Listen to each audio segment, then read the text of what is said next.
Hello, and welcome to the first meditation in the series, Creating Inner Calm in Times of Uncertainty. Currently, in March 2020, we're dealing with the coronavirus quarantine and subsequent shutdowns. Some of us have suddenly been stripped of our income, and we're left with uncertainty on what our future is in terms of health and economic wellness. While this can be a dark and very scary time for all of us, one thing that we can do is take our time in isolation to become the best version of ourselves and really make sure that we're taking this period of rest, regardless of if we chose to take it, as a period where we can heal and grow. So each day, you'll feel much less alone as you follow my voice to guide yourself to a place of clarity, confidence, and certainty. What I'm going to ask you to do is each day take 10 to 20 minutes in the morning and 10 to 20 minutes at night to follow this meditation that gets posted, and also to fill out your journal with the prompts that I give you. So get a journal and pen handy, and what we're going to do is jump right into a guided meditation. Find a comfortable place to sit down or lie down for the duration of this meditation, in a place where you can be undisturbed. We're going to follow a breathing pattern of 5 counts as an inhale, holding at the top for a count of 3, and then exhaling at your own pace. So to do that together now, I want you to inhale for a count of 5, 4, 3, 2, 1. Hold at the top for 3, 2, 1. And exhale at your own pace. One more time, we're going to do that together. That's an inhale of 5, 4, 3, 2, 1. Hold at the top for 3, 2, 1. And exhale at your own pace. Now you're going to continue that format of breathing as best you can on your own. And as you do so, I'm going to guide you on where to direct your focus.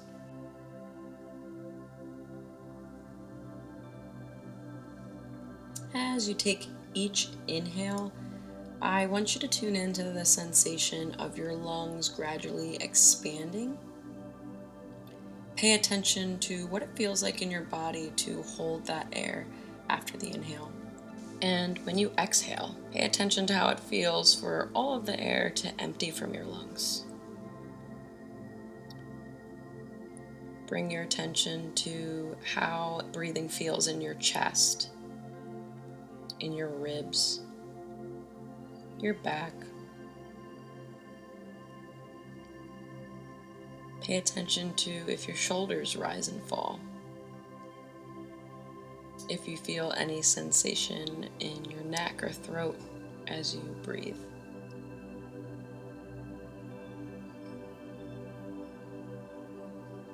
Every time you're drawing a breath in and releasing it back out, really give yourself the time to settle into the feelings that are created in the body.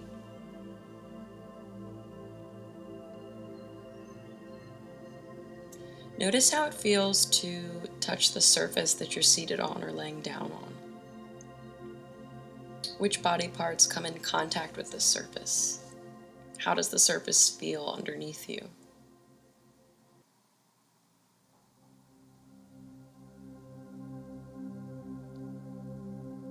Pay attention to any sounds that are happening in the room that you're in. Any smells that might be filling the room. Continue to breathe and tune in to the sensations of your body, the sensations that the breath causes, the sights and smells and sensations that might be present in the room, the temperature of the air, the way the surface you're on feels.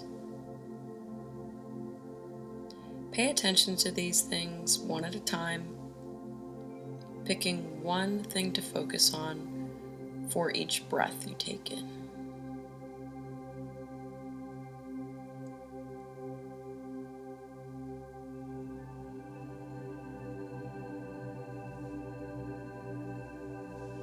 on your next inhale, I want you to draw the breath in deeper.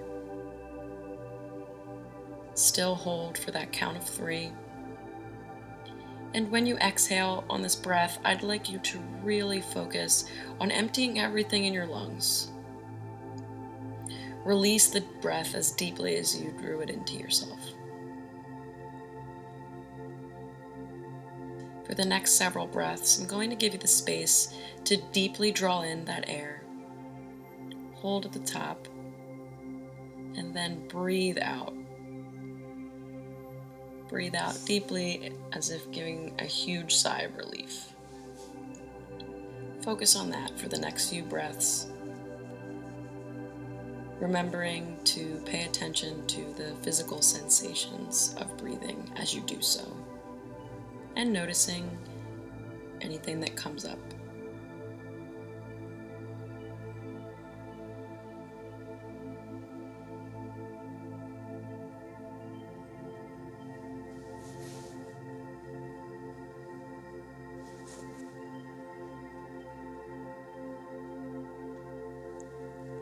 I want you to pay attention to the tips of your toes. Notice any sensations that might be there. If you don't have any sensation there, don't feel the need to move them or force any. Just bring your awareness to what is. I want you to then expand your attention to the soles of your feet, your ankle and heel, up your calf. Tune into any sensations that might be present in your knees.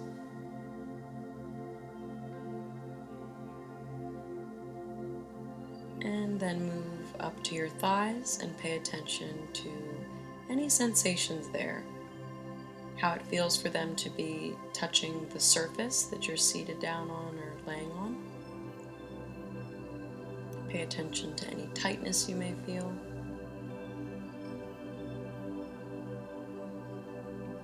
And we're going to continue moving up your body from your thighs, paying attention to your pelvis, stomach,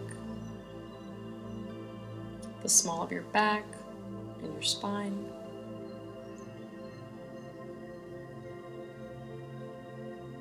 Pay attention to your ribs, your diaphragm,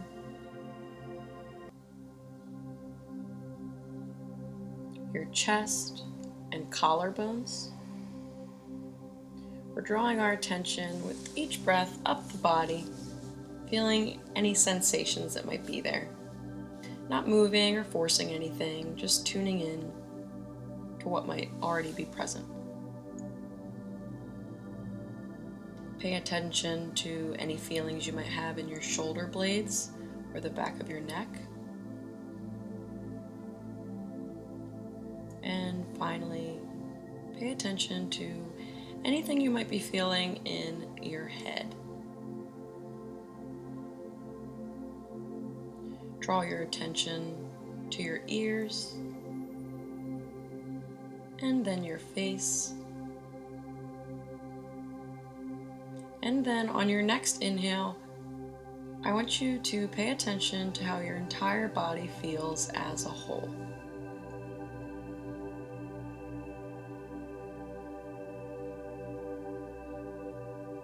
And I want to give you the next few moments to continue to breathe and pay attention to that sensation of breathing and anything you might feel in your body.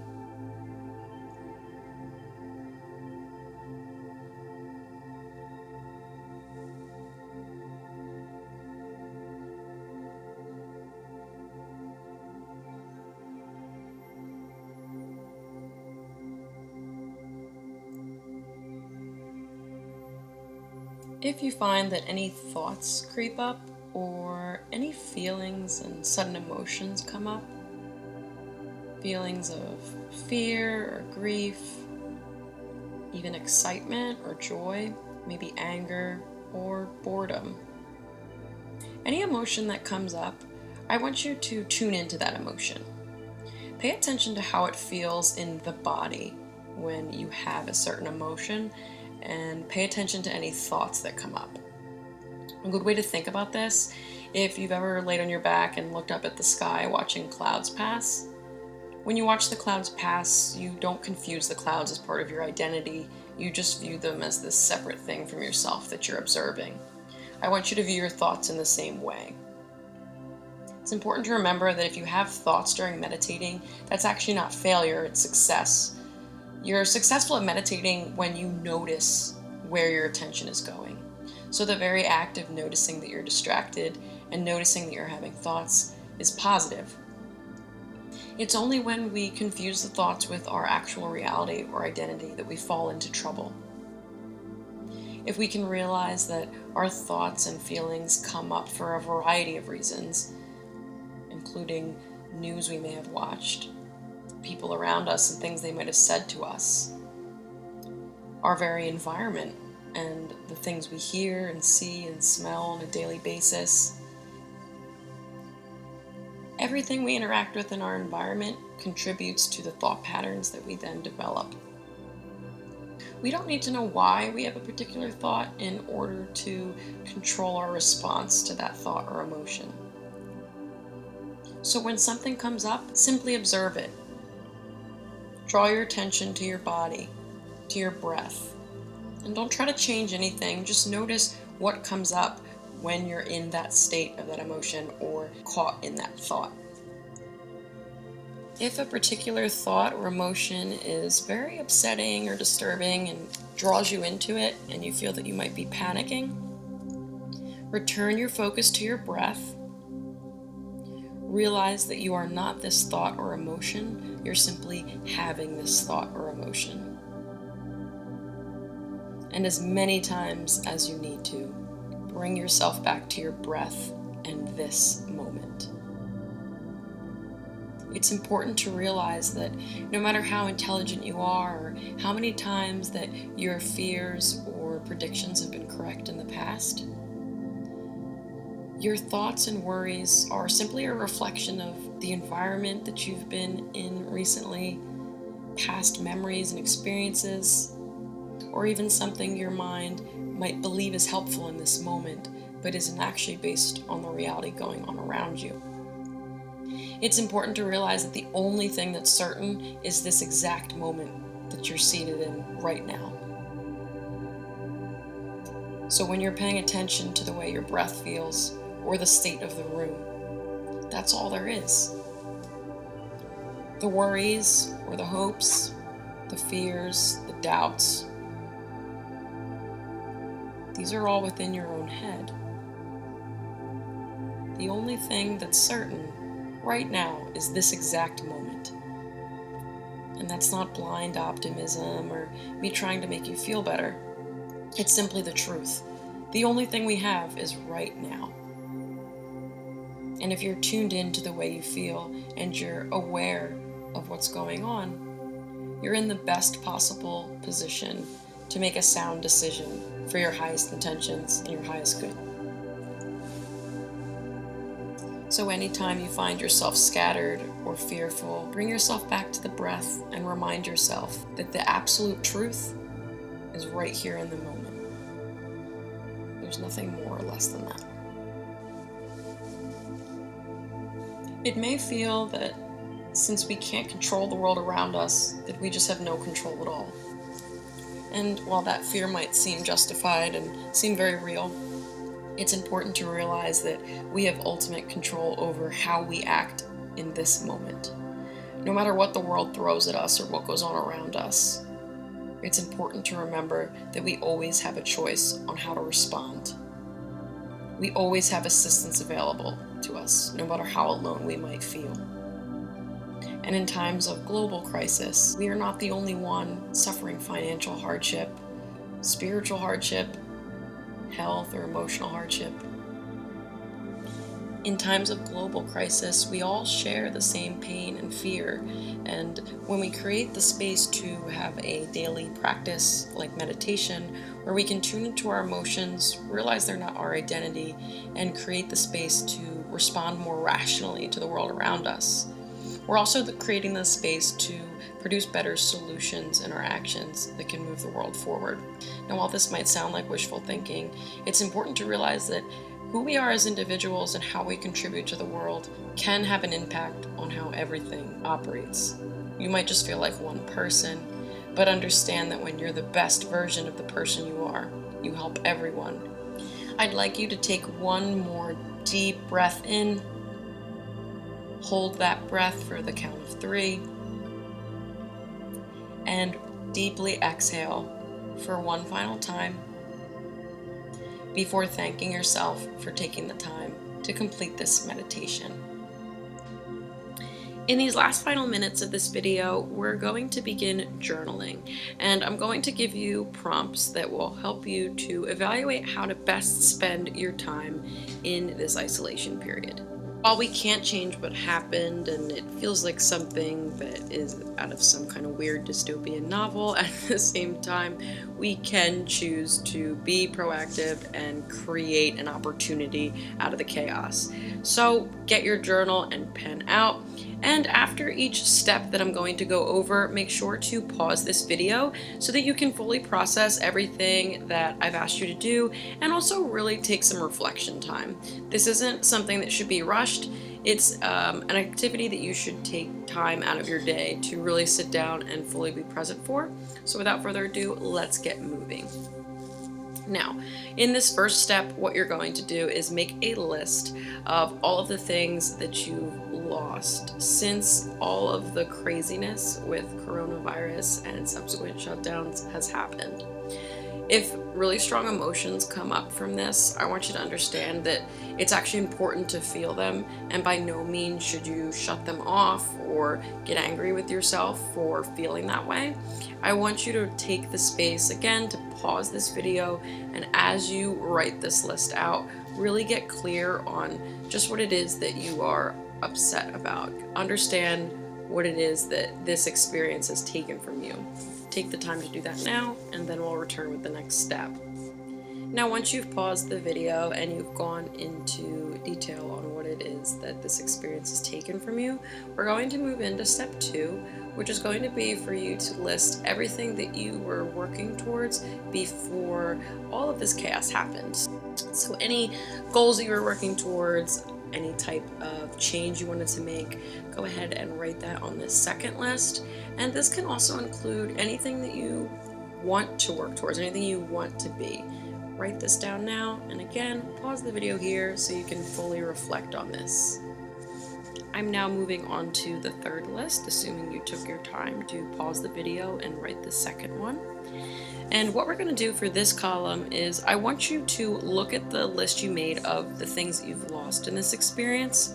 And for each line item, I want you to write how you could have avoided losing that thing, or losing as much of that thing had you planned in a different way. So for example, if on the first column, one of your line items was job loss, you could write on this column that a way you could have hedged against the damage of that would have been to build a larger emergency fund or to have diversified your income. These are examples of actions that you could have taken in order to improve your situation that's currently unfolding. Now understand, I'm not saying anything that happened to you that was negative is something that you deserved or you should have known better. This is simply an exercise for us to take a hard look at some of the habits and choices that we made prior to this experience, because events of this magnitude can really reveal to us cracks in our foundation. And during these time periods where we're hit the hardest, it's really the best look we can ever get on what truly needs to be evolved in our own lives. So for this third column, again, you're writing action steps that you could have taken to hedge against some of the losses currently stressing you. So again, you're going to pause the video and take the time to really journal this out with intention. Keep in mind, as you're doing all of these steps of the exercise, that you should tune into your breathing and notice how any emotions that come up feel physically in your body, just like we did during the meditation itself. So pause the video now to give yourself space to do this. And then for the final portion of this exercise, you're going to make a list of action steps to take during the break that we all have, and it's going to be based on these three columns. So anything that you want to be and want to add to your life, all those things you wrote in column 2, write down what action steps could move you towards this. So, for example, if you had wanted to develop a new job skill, this would be the perfect time to devote yourself and your time and energy to taking free courses to learn that thing, to read books you already have on that thing. If you have financial resources available to you, to purchase a course where you could learn that skill in depth, whatever it might be for you. You're going to make a list of the action steps also that relate to column 3. So anything that you could have changed, which would have resulted in you being in a better situation now, financially, spiritually, whatever it might be. These are the changes that you can begin to work on while in isolation. Now, everyone's list is going to look a little bit different. In order to spend your time in the most intentional way possible, this is a great simple way to move through all of your thoughts and feelings and just get a clear list of what needs to be done. It's all right in front of you. There's so many different ways that you can work on the things that you've listed, and I wish you the best during this time. Feel free to share your experience in the comments below or reach out via direct message if you just want some guidance or would like to share with somebody about what is going on in your reality. So I wish you the best again and have a wonderful day. I'll see you on the next episode.